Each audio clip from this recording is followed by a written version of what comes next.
Week 2 is in the books. What a flippin' thriller to close out the week on Monday Night Football.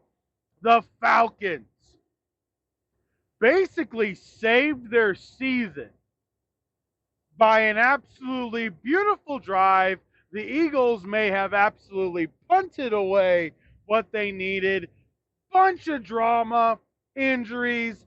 I got it all for you here in the next 35 minutes. We're going to run through every game from the weekend, give you the snapshot, and then we'll close with some final thoughts, injuries, everything else. This is a Sports Talk with Hawk podcast. Thank you so much for being here. Thank you for listening. Make sure to subscribe, ring the bell, like the podcast. Thank you so much for being here. I appreciate each and every one of you. So, we already really talked about the Bills and the Dolphins in one of the previous videos. So, I'm not going to go over that. We did that in a previous episode. So, we're just going to stick with the other 15. So, here we go. 15 games in 30 minutes. We're starting out. The New Orleans Saints absolutely romped the Dallas Cowboys, snapping a 16-game win streak for Dallas at home. And they controlled every aspect. Absolutely controlled every aspect. Alvin Kamara, 20 rushes, 115 yards, 3 touchdowns. 3. Then he had a receiving touchdown as well on 2 catches for 65. Rashad Shaheed, 4 catches, 96 yards, and a touch. They're going deep. New offensive coordinator Clint Kubiak has absolutely transformed this team. Now, the other thing you got to wonder, what the heck is happening with the Cowboys? What the heck? Dak, touchdown, 2 interceptions, sacked 3 times, still have absolutely no resemblance of a running game, averaged 3.2 yards a carry. CeeDee Lamb had a good day. Jalen Tolbert had a good day. Luke Shoemaker had a good day. But legitimately, what's going on?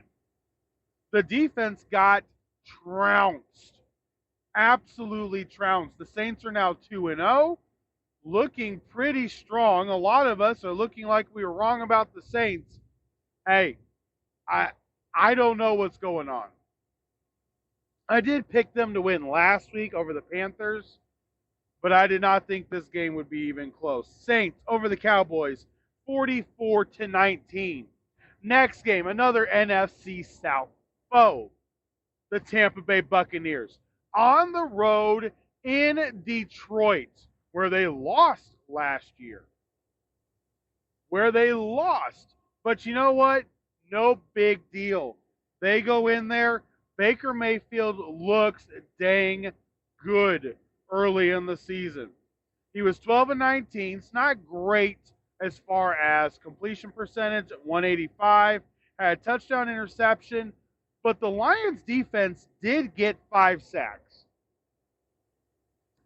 Baker Mayfield was the best running rusher on the day. Rachaad White had 10 carries for only 18 yards, had 1 catch for only 5. Chris Godwin basically held the fort down in the receiving area for the Buccaneers. 7 receptions, 117 yards, and a touch with a long of 41 yards. The offense was not the big thing about it. It was the Lions offense that just didn't do anything. Just did nothing. Jared Goff, 34-55, 307 yards, 2 interceptions. 2 interceptions. Jahmyr Gibbs, 13 rushes, 84 yards. That ain't bad. On the day, they averaged 5.1 yards a carry. It's not like they were bad. Amon-Ra St. Brown, over 100 yards. Jameson Williams had 79 yards. Why in the world did they lose?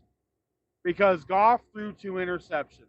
If Goff throws interceptions or if Goff fumbles, the Detroit Lions are not built to overcome poor quarterback play. That's what I'm going to say. They're not built to overcome bad quarterback play.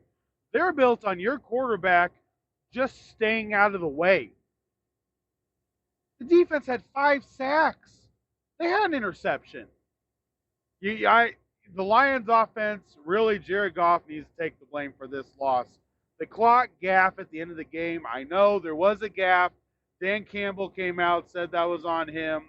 The reality is, you got a quarterback out there that's experienced. You can't lose at home after an emotional win in week 1 over the Rams. Hard fought, overtime win. Week 2, you lay a dud at home when your defense still, that Lions defense is no flipping joke, guys. It's 20-16 Buccaneers. Next game, AFC South. My pick was wrong. I picked the Colts 20-17. I told you it was going to burn me. Well, here it is. There it is. 16-10. 16-10. The Packers over the Colts. Anthony Richardson at 50% completion percentage. 17-34, 204, a touchdown, 3 interceptions. 3 interceptions. Sacked once. Jonathan Taylor got a couple long runs. 12 carries, 103 yards. Not bad. Antonio Pierce, 5 catches, 56 yards, and a touch. Anthony Richardson, 2 fumbles. 2 fumbles. Jonathan Taylor, a fumble. Now, you look at the Green Bay Packers. This is where it got really impressive. Malik Willis, 12 of 14. 12 of 14. Let me repeat that. 122 yards with a touchdown, no picks, and was never sacked. Guys, that's how you win football games in the NFL. Because your running game, Josh Jacobs, 32 carries, 151 yards. 32 carries, 151 yards. Good gosh. The touchdown was to Devontae Wicks on a little screen pass. They even had a fumble in the red zone that the Colts recovered in the end zone, actually. But altogether, the Packers had 53 rushes, 261 rushing yards. 261. Like, what the heck? I don't know what's going on with the Colts defense. I really don't. Next week, the Colts have the Bears at home, and I'll just be honest. If the Bears want to right the ship offensively, next week is probably the week to do it. I'm going to pick the Colts again, but I tell you what, I don't feel good about it. Not with the defense that the Bears have. That's simple. All right, Jets and Titans. Here we go, game number 4. Keep on rolling. Jets win this game 24-17. Braylon Allen, the rookie, gets a big screen touchdown from Aaron Rodgers. He's the youngest player to ever score a touchdown. Or he is the youngest player currently in the NFL. Sorry. Make sure I get that correct. Youngest player in the NFL right now, scores 2 touchdowns. Aaron Rodgers and the Jets beat the Titans. Will Levis, I think, may end up being on a short leash. He had a really hysterical throw again. Not really sure what his game plan is going into games. They didn't lose the game because of Levis. But honestly, Jets needed the W. The Titans are now 0-2. They're not the only ones, as we're going to find out. But the reality is the Jets needed this win. just so that Jets fans could keep a little bit of hope. But Titans still scored 17, and that defense was not dominating. That defense has not gotten into a dominating mode yet. So we're still waiting on that to show itself. All right, the next game, the San Francisco 49ers and the Minnesota Vikings. The Minnesota Vikings were without Jordan Addison. The San Francisco 49ers still without Christian McCaffrey. He is now on IR. He will actually be he'll be out for a minimum of 4 weeks, 4 to 6 weeks. So this kind of changes what the 49ers may have to do. Now, the best play of this game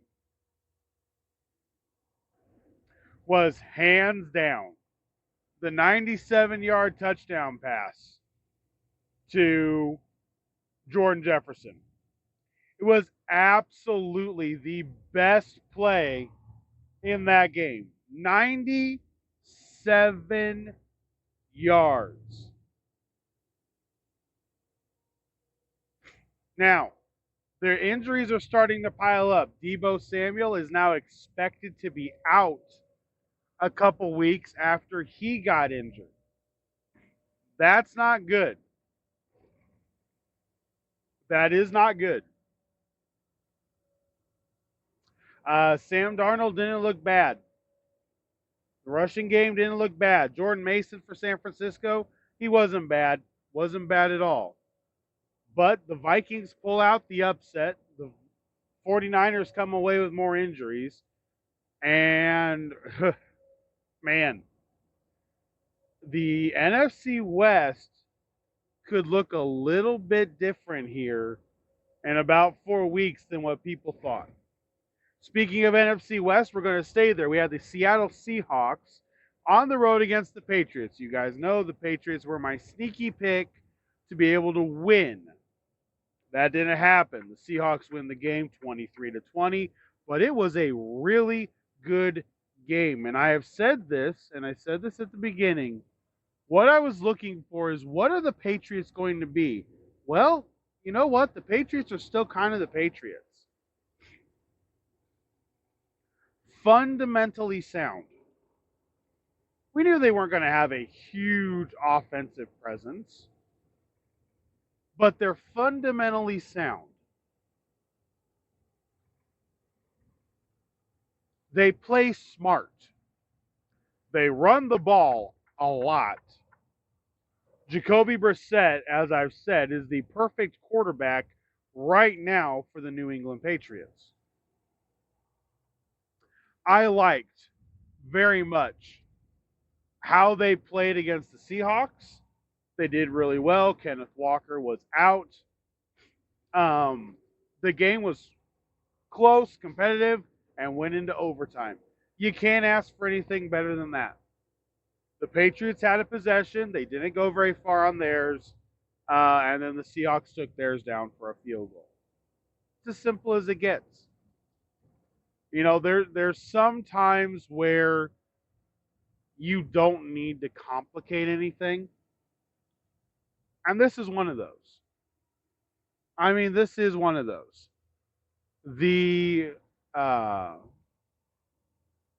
way everything kind of played out was, you know, Geno Smith wasn't bad, but he threw 44 times. I don't get why these quarterbacks are throwing so much. The running games are struggling a little bit. But, I mean, he was 33 of 44, 327, 1 touchdown, no interceptions, but he was sacked 3 times. The New England defense was after him. DK Metcalf and Jackson Smith Enigma did have big games. Both of them over 100 yards. DK Metcalf with the touchdown. So not bad. I mean, not bad at all. Not bad in any way. Jacoby Brissett, 15 of 27, 149, a touchdown. He was sacked 3 times. Gibson had 96 yards rushing, and Stevenson had 81. They're a running team. They're going to run. If the run brings in the play action pass, it's the best way for them to have success. And guess what? In 2 games, they have done it. They have done it. They know what they're trying to do to win. They're 1-1, and that's about as simple as it gets. All right, Giants and Commanders. I told you guys the Commanders cannot afford to lose this game at home against the rival G-Men. Well, a couple things happened in this game. Number 1, the Washington defense only got 1 sack. Number 2, Daniel Jones did not throw an interception. Number 3, the New York Football Giants kicker went out with an injury, so they had to go for it on 2 multiple times, and that is actually why they lost. No kidding. Daniel Jones had 2 passing touchdowns. 1 to Malik Neighbors, his first NFL touchdown. Congratulations to him. Devin Singletary ran another one in. That's 3 touchdowns. You would normally win. No. You lost because you always had to go for 2, and you never converted. Now, for the Commanders, Jane Daniels, once again, no turnovers. 23 of 29, only 6 incompletions, 226 yards passing. He was sacked 5 times. Washington's offensive line is going to have to get stuff figured out. But the running game did better this week. Robinson Jr., 17 carries, 133. Jane Daniels ran for 44. Austin Eckler ran for 38. The reality with this is right now, Jane Daniels still does not have the turnover. Still doesn't have a turnover. Jaden Daniels, to me, has looked the most crisp quarterback that there is. He looks good. The Commanders are on the road against the Bengals next week, and honestly, if he can play with Joe Burrow, if they can just figure out the offensive line, you win games multiple ways, okay? You win games multiple ways. You win some by field goals, you win some by touchdowns, you win some by a safety. The reality is your job is to get the W. Jane Daniels led the game-winning field goal drive.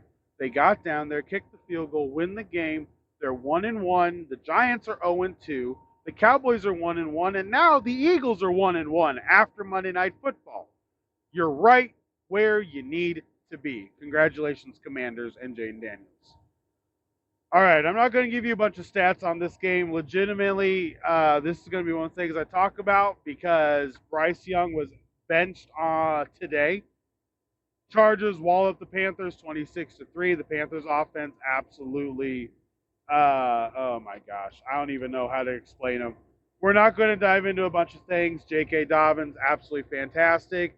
Justin Herbert could have been injured worse. X-rays on his leg are currently negative, but big win. Jim Harbaugh's 2-0. Panthers, I don't even know. I don't even know. All right, Browns and Jaguars. You guys, if you remember, my 3-3 Jaguars were one of the teams that I said could not afford a loss. Well, guess what they did? And I'm going to attribute this to Doug Peterson. And I know there's people out there going, why are you protecting Trevor Lawrence? Listen, he's not perfect. He's not perfect, okay? But there is something to be said about a game plan when you watched what the Cowboys did to the Browns. And you have a lot of the same type of personnel on the offense. And you've got better running backs, yet you can't figure out how to scheme open your players. Doug Peterson is a problem for Jacksonville.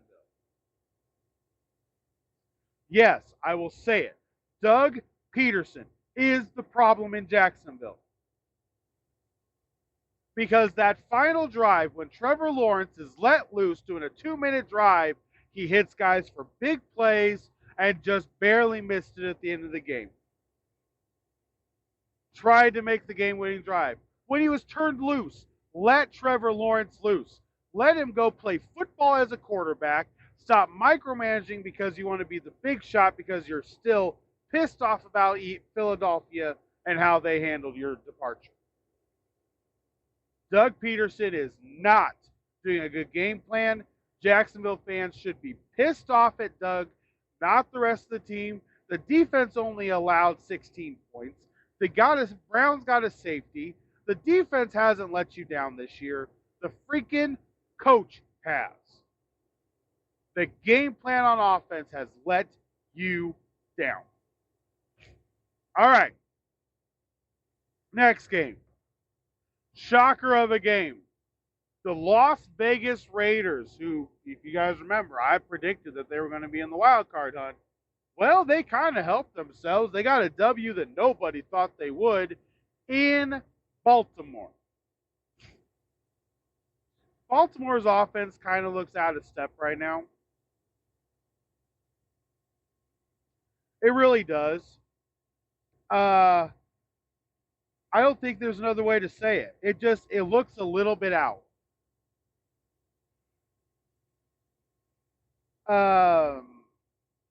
King Henry needs to run the ball 20 times a game.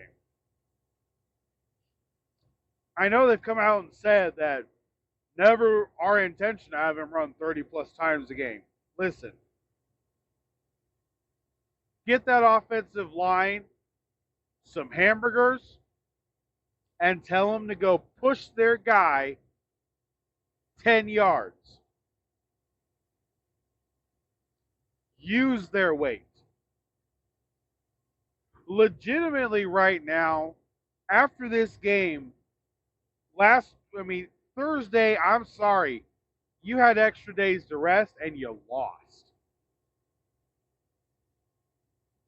This loss doesn't look good, but I hope it wakes them up. The Bengals are 0-2. The Browns are 1-1. The Steelers are 2-0. We'll get to their game here in a second. The Ravens need to get something going on offense. I'll give you the stats here real fast. The Raiders, Gardner Minshew, 30 of 38, 276. Touchdown, interception, was sacked 5 times. Zamir White, their ground game is basically nothing. Absolutely nothing. Devontae Adams, over 100 yards. Brock Bowers, almost 100 yards. Devontae Adams got the touch. Ravens, touchdown interception for Jackson, 21 of 34 for 247. Derrick Henry, not bad, 18 for 84 and a touchdown. Lamar Jackson had 5 scrambles for 45 yards. It doesn't look bad. But the reality is, it's got to be better. It's got to be better. All right, the Rams and Cardinals, we're going to dig deeper into the Rams side of this when we get to the end of the podcast. So right now I just want to give you the stats for the Cardinals. Impressive win, 41-10. Kyler Murray, 17 of 21, 266, 3 touchdowns. James Conner, 21 carries, 122 yards, and a touchdown. Kyler Murray also gave 59 yards on the ground. Marvin Harrison Jr., 4 receptions, 130 yards, 2 touchdowns. 2 touches for Harrison Jr. Big game for him. The Cardinals are now 1-1. The Rams are now 0-2. Not going to give you the stats on the Rams, and this is why. And this is going to be part of my final thoughts before we close this out. Injuries. The Rams now have almost everybody on the offensive line injured. Cooper Kupp is now injured as well, along with Puka Nacua. They don't have anybody. Legitimately right now, this is going to be Sean McVay trying to tread water up until they can get people back, and then trying to make a playoff push at what looks like a wild card, except Cardinals are 1-1. 49ers are 1-1. The Seahawks are the only team 2-0 in the division right now. But you got a loss in division now to the Cardinals, which hasn't happened. The Cardinals don't beat the Rams. So this was big. All right, next game, Steelers at Broncos. Listen, Broncos, you guys know I love the Broncos. You know, the way that everything has gone, 13-6. I was reading a Steelers fan board. Okay, you Steelers fans need to wake up. Yes, I said you can win a game a bunch of different ways. Yes, that's what I said. Listen, your offense sucks. You're number 28th in the NFL in offense because of how bad you suck at offense. You're 2-0. You've scored 19 and 13 to win your 2 games. 19 and 13. Wake up. Your offense is bad. I said your defense would carry you to wins early in the year. I did not expect you to beat Atlanta. I did originally on the full schedule pick you to beat Denver. Your offense, 13-20 for Justin Fields, 117 yards. Running game, total of 36 carries, 141 yards, but still less than 4 yards a carry. And together, you were still less than 250 yards of total offense. I'm sorry. You guys suck on offense. On the other side, you've got Bo Nix again, throwing the ball 35 times. Why? Because his running game sucked, outside of him and himself. The Broncos need to get the running game going. The minute they do that, Bo Nix is going to carry them to victory after victory after victory. He's a rookie. He's being asked to pass a lot. He's in the better offense, but he's being asked to pass way too much. All right, no doubt you guys saw the Bengals-Chiefs game. I'm not going to get into the controversy. We're going to leave that out of this, okay? The game. The biggest thing out of this game is Isaiah Pacheco for the Kansas City Chiefs is out. And if you don't think that's a big deal, watch how he ran in the Ravens game. Watch how he ran in the playoffs last year. Isaiah Pacheco is a young kid that is really strong, hits the hole hard, and is very, very good. Now, Samaje Perine, Carson Steele, reports are Kareem Hunt could be back in the mix. Come on. They're not Isaiah Pacheco. Patrick Mahomes is going to have more on his plate. Hollywood Brown is going to be out probably for the season at this point, which means Rice, Xavier Worthy need to step up a lot. They got a W at home. Forget about the controversy. They did enough to get the W at home. My thought on this is very simple. Joe Burrow doesn't need to fumble. Put 2 arms around the ball. Don't cost your team. That really kind of turned the tide of the game. And once again, it's fumbles. Quarterback turnovers can change games. Quarterback turnovers change games. All right, Texans and the Bears. This game was the Texans' game the entire way. They looked like they were in cruise control. It didn't look like it was that hard for them. They looked relaxed, like they were just kind of just playing football. Never thought any different. Out of 48 dropbacks, Caleb Williams was pressured on 37 of them. He throws a couple of picks. He gets sacked a bunch. 7 times. Sacked 7 times. He did get over 100 yards passing this time. That he did do. But the Bears' offense looks basically inept. Their defense is not bad, and I've said this all offseason. Defense was not bad. But their offense was inept. And it's really showing up badly. All right. Last game of the week, Falcons and Eagles. You guys know that I am a huge Falcons believer. And they needed this game because of how everybody else had been playing. They needed it. Flat out needed it. And what did they do? Well, Kirk Cousins, 20 of 29, 241, 2 touchdowns, sacked once. Bijan Robinson, 14 rushes, 97 yards. As a team, 28 rushes, 152 yards, giving you a 5.4 yards per carry average. Darnell Mooney, 3 catches, 88 yards. Drake London, 6 catches, 54 yards. Getting the players involved. Kyle Pitts had only 3 catches for 20 yards. Here's the reality. Nick Sirianni and Kellen Moore are going to be questioning why they made the play call they did. Tried to get cute.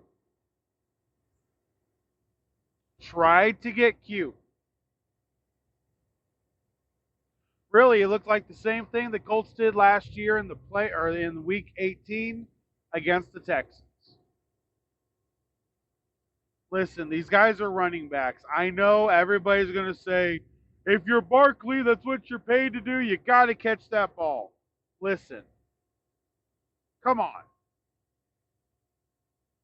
He caught the previous 2.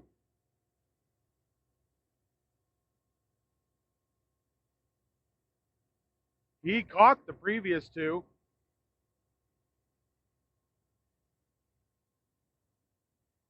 I mean, what do you want?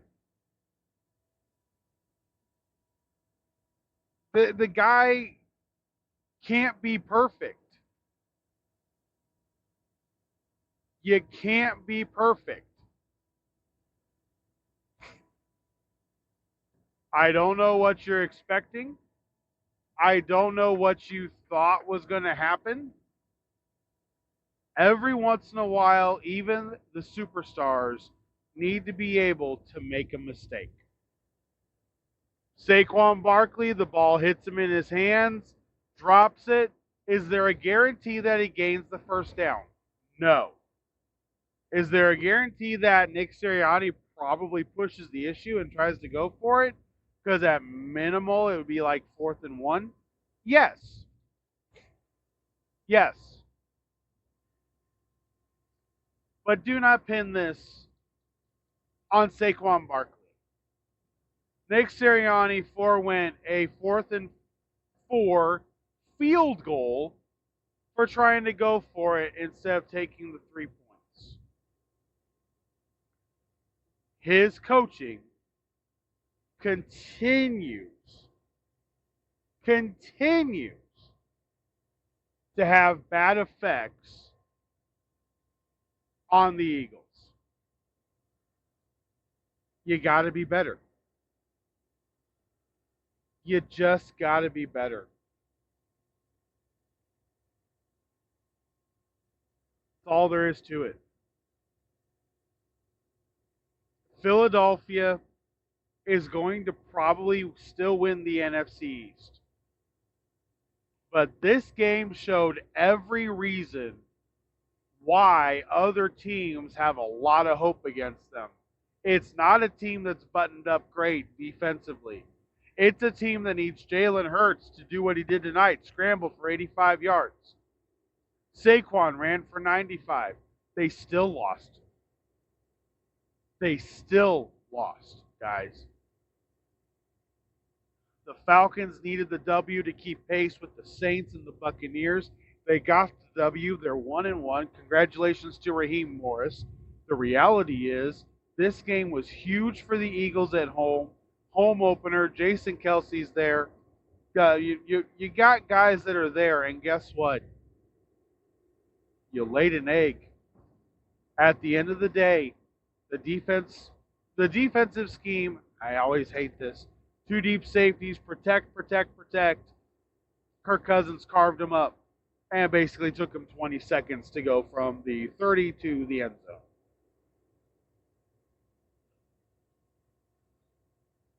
It I don't get it sometimes. I don't get it sometimes. That's simple. All right. Final thoughts. Here we go. Little bit over, but hey, I was close. 35 minutes. So final thoughts. We've got injuries that have happened this week. We've got benchings that are going to take place. The heat is starting to come on certain teams. If you're 2 games behind, can you still catch up? Yes. But it's not easy. There's a lot of teams that you don't want, a lot of teams that need to avoid 0-3. We'll talk about that as we get into this week, as we do our 3-3 series tomorrow night. But all around, week number 2 gave us a lot of games that were really close, and the offenses aren't quite there yet. Have you noticed the offense is just a little off still, almost everywhere? Defenses are doing pretty good right now. Low-scoring games. Close games. Games that we, the fans, want to watch. That's it for me, guys. That's it. There's your Week 2 NFL recap. 15 games. 35 minutes. Thank you guys so much for hanging out. Hopefully you have a great rest of your day. I will see you tomorrow when we start looking ahead to week number 3. Until then, guys, have a safe day. For Sports Talk with Hawk, I am Hawk, and I'm out.